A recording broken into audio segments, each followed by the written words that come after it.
I figured out how to make it work. Yeah. So and that's actually great news. Oh, I'm sorry, I do. Ha. You would have been disappointed if I didn't, weren't you? I would. Anybody watching closely knows that I haven't even had a drink of this yet.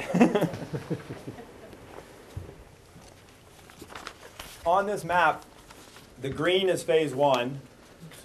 The bluish, or turquoise in this case, is phase 2. And the purple or lavender is phase 3. The board is actually, I think, bigger too than that image up on the screen. The idea here, and the lighter is the earlier, is that we would start, and what I was assuming for this, and the schedule actually makes a difference, is that if this were voted on in March, and we did our design work through the summer and into the fall, and next winter you were able to put this out to bid and get a contractor on board and ready to go, they could start, we're saying March 1st, or essentially after your February break. That gives the school that February break to get out of some spots, move people around as you need, and start at the beginning of March. Typically we would want to start in the warmer weather, but since this is really an interior project, it doesn't really matter when you start. And we would start down in the lower floors, which are the least populated portions of the building, essentially the locker rooms right now. And that would be in March. It would include the work at the new entrance where you'd be digging out. It means you can see this little cute little striped area here. It means that classroom's out of commission too at that point, because we're working underneath it. We're digging it out. We don't want anybody on that floor, and in fact, we're probably going to end up taking that floor out. As soon as the heating season is over, let's just say it's a relatively normal season, and that would be April 15th. We are going to have the contractors come in and dismantle the heating system. Now we've really put ourselves out there, because now you got till October 10th or something, or 15th, to have a heating system going again. Again, that's still all in an area where it's pretty easy to keep the kids out of. I think we'd leave a stairwell open to get them to the gym. They could still have gym class in there. Contractors would be there, kids on the other side. As the weather got warmer, you might even be able to vacate that some and share the space if you had to. That dark green work would also be happening over the summer. And so you can see I've got the stairwells all in there for that summer work. I've got the bathrooms on all these floors. Well, not on this first floor, but on 3 floors would be in there, so that when you got back into school at the end of the summer, you'd have renovated bathrooms. You would have the entire 3rd floor. What we realized, talking with John, is that that's one of the floors where we're moving the fewest walls, and it's mostly just finishes. And so we said, okay, we'll just mobilize and we'll get that done, and now you've got that whole thing. And that was one of the issues with Sherry, was going back, because it seems simple, but there's one fewer classroom space in that floor in the renovated version than in the existing one. So I'm glad to hear that you were able to find a way to wrestle that one through. We'd be doing some of the site work that summer. So when you came back to school, you'd have the renovated version of this floor. You'd still have the gym. You'd have bathrooms throughout the building. And at that point, because you were into this level, the first floor, and this is actually the essentially 7th and 8th grade floor. The 5th and 6th grade floor, the first floor, would be empty. And you'd have to get out of that, and work would start in there. And that's why I didn't show the bathrooms on this level, because if the contractor's working in there, that'd be the last bathroom they'd work on over the summer, to make sure that they got the ones where the kids would be working in. We start work on that. We had tried to come up with a way to do this earlier, but it's like there's an awful lot of work on this floor when you think about what we're doing to where the current art room and tech room is. And so we really wanted to give them enough time to get that done. We didn't want to be in a position of having to have that done by the end of the summer, but having had so many things come up that it doesn't work, and now you're in a really tough spot. So that would be phase 2. phase 3 then would be as soon as this is done, and I think we were projecting that to be done by February break the next year. You use that time to move into here, move out of the second floor, which is by far, I'd say, the most complicated floor to work on, because that's where a lot of the offices are and whatnot. And that would start in March, and you would then have all the way through to the end of the summer to complete that. Year and a half. Boom. Just like that, it's all finished. Anyway, this estimate is predicated upon that. Oftentimes, we don't get into this detail at this point, but I think it's really important to at least talk through it once to know that there's a way to get from here to there, and the school is still functioning through that. And we try to do it such that there were entire floors that the contractor was on and the school wasn't, so that you can separate those functions. We want to keep those stairwells open all the time, because when the kids are in school, if the contractors are working in one of the middle floors, you still have to be able to get from above it to below it, and you don't want the contractors in the stair. It's likely that with 3 stairs, one of them would be designated for contractor use. So that's, in a nutshell, that's what we've got. John seemed to think that this was a good way to go, and I thank you. I just want to say that You're in front of welcome. the camera. Yep. We usually don't have somebody on the committee with that much expertise. No, I tell you, in this. having Joe Kohler there as well, and I've worked with him before when we did the theater down here in the town hall. That was another dance where you come in, you know, and knock the whole heating system out. Oh yeah, we didn't The talk minute about that. that the heating season is over, and by October you got the brand new one in. We did the same thing down at the town hall, and that was the entire building, including the theater. That's right. Every single office in there. All those radiators and all that pipe went out. That's right. And it went out quick. That's why when I saw this building, and it's very similar in the way it's set up, I don't think it's doable. It's totally, doable. totally The doable. mechanical contractor will have to do a lot of work that first summer. And in fact, what we want to do is on all these floors get the boilers in by that first heating season, and the baseboard radiation that's around the perimeter of all these rooms. Even if there's, say, a couple rooms here that need to be heated in its existing form.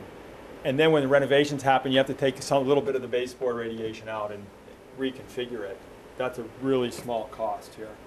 So, I have yeah. to say, I'm thrilled to see that there is a phasing plan. The last renovation that I was involved in, I think we figured it out as we went. I mean, it really was not a good setup. and again, this was done with John's help, but there will at some point be a third leg on the stool of getting this project done, which is the contractor. And that entity will have good ideas as well. And when we're all working together to make this work, it can only get better than worse. So, so anyway, you guys have got that. It's again a basis for the estimate. How am I doing here? One follow-on question. Yep. John, in this design and estimate, what about the very front look of the building? I know we've got the ramp going in. Right, we've got the ramp. We're planning on cutting down those trees. There, I just set it in front of the camera, but that's the plan that's in place here. What we want to do is get a little more daylight available. I know you're losing limbs on those trees now. They're getting old. Some of those trees are diseased. Put in some new trees that maybe won't grow quite so big, but will enhance the look of the building. Again, we talked about the brick cleaning, repair of some of the masonry there, the wood storm windows, which will allow you to still see the old. The stairs are coming off. Okay. Again, tonight was a perfect reason why you want to do that. As I'm walking in, and there's nothing but rainwater sitting in them. When it gets cold tonight, and if it were to get cold before we left here, we could all just kind of slip and slide right down the steps as soon as it freezes. Okay, so that's the, It's been done. Yeah, I haven't had the pleasure yet. When you had an outline spec here, John, that, and I didn't see that. Did you carry the concrete and the demolition work that is Yes. associated with taking that out and then pouring Yes, new? there is. If it's a ramp, you have new retaining walls along each side. Yes, I would along take each it. side, yes. And you have a trench drain at the bottom. Yep. Well, there'll be some drain. There are drains in there now. It's because we're raising that up actually 1.5 feet. We said we'll put some new drains in the new concrete and connect down to wherever those drains are Connect to the headed. existing line that it's connected It's to not now. like, Okay. water runs down. It's actually handy Yep. in this case. Yep. So that brings me to this budget worksheet that I did. You'll see that there's two pieces of paper with this. One is the format that I had handed out, I think the previous time we met, that took an assumed construction cost and added a lot of other things in there to convert this to what I call a project cost. So there's a construction cost and a project cost. It's about 20% add-on to go from the construction cost to the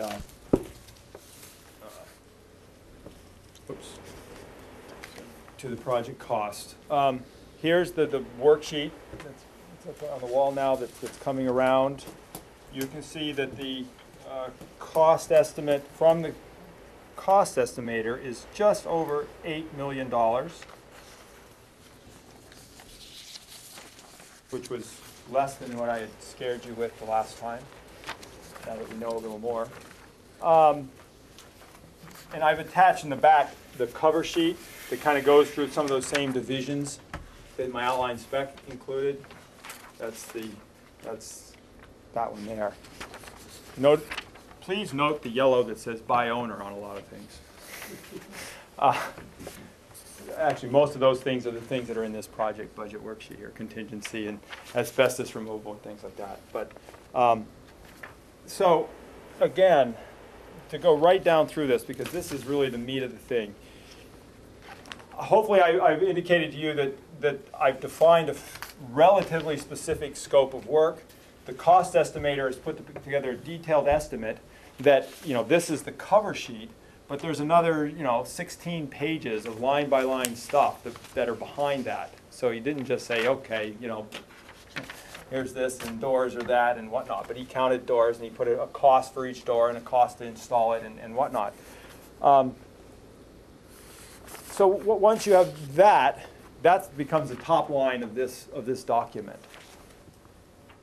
I put right on there 10% contingency because I think that's an incredibly important thing. And there's an incredible desire or tendency to want to say, we're not going to need that. Well, I hope you don't. But what if you do? This is nothing but existing building here. We don't even have any portion of this that's new, where we're less likely to find things that are hidden or that we're not expecting. We only have walls that we're tearing into that nobody's ever looked inside of. What are we going to find when we dig into some of the chases in this building that house pipes? You have to have it. Yeah. I'm in the industry, you have to have it. You're in an old building. Right. I mean, we uncovered a lot of phantom things at the theater that were unknown. Steel in walls that had to be cut out and new beams Phantom put theater. in. And I like that. you're going to run into things. Now, at the end of the day, if you use 10% of it, the other 90% goes back to the owner.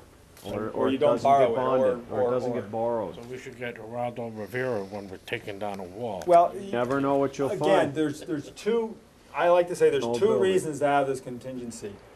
One is for all these things that you find when you're in construction and you need that money to finish the project, or otherwise you're going to be sitting there and saying, oh gosh, we have to do that, but we don't have any money. The second one is that, yes, I did a lot of work here and I've defined this scope of work, but it's by no means absolute. Things are going to change between now and the time that we bid it. This estimate isn't necessarily 100% accurate. In fact, the only thing for sure is that it's not accurate. Right? It's not exactly accurate. So you have to be able to say, okay, we're 2% off. If we're 2% off, I'm ecstatic. One way or the other. That means that we actually did a really good job here. So you need to be able to adjust for that. Now, it's possible that you're 2% under, and that means that you go in with a 12% contingency. So those are the things that you need that for, and it's recommended by the education department. It's recommended by anybody that does any amount of building. They need to have a contingency. The other thing, that you're at schematic level now, and you've got 10%. Right. If you get to design development bid documents, construction documents level, and they're really well defined, you might be able to knock that down to 5. The more defined the plans get, the less contingency you need, because people can really nail down what it's going to cost.